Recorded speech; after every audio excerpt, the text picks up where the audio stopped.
இந்தியாவில் கடந்த ஜூன் 2020ஆம் ஆண்டில் பாதுகாப்பு அச்சுறுத்தல்கள் காரணமாக தடை செய்யப்பட்ட டிக்டாக் செயலி மீண்டும் செயல்பட தொடங்குமா என்ற கேள்விகள் தற்போது எழுந்துள்ளன.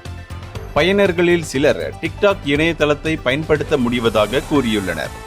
ஆனால் செயலி இன்னும் செயலிகள் ஆப் ஸ்டோரில் கிடைக்கவில்லை.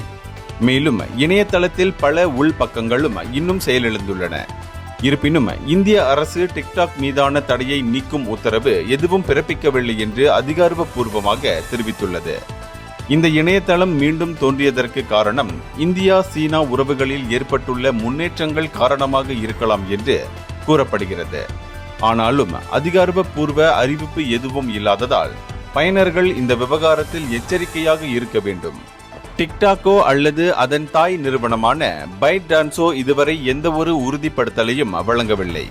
இந்த இணையதளத்தை சில பயனர்களால் பயன்படுத்த முடிவதாகவும், ஆனால் உள்நுழையவோ அல்லது காணொளிகளை பார்க்கவோ முடியவில்லை என்றும் கூறப்படுகிறது. இது படிப்படியான சோதனையாக இருக்கலாம் என்றும் சிலர் நம்புகின்றனர். டிக்டாக் மீண்டும் வருமா இல்லையா என்பது குறித்த அதிகாரப்பூர்வ அறிவிப்பு வரும் வரை பொதுமக்கள் காத்திருக்க வேண்டும் என தெரிவிக்கப்பட்டுள்ளது.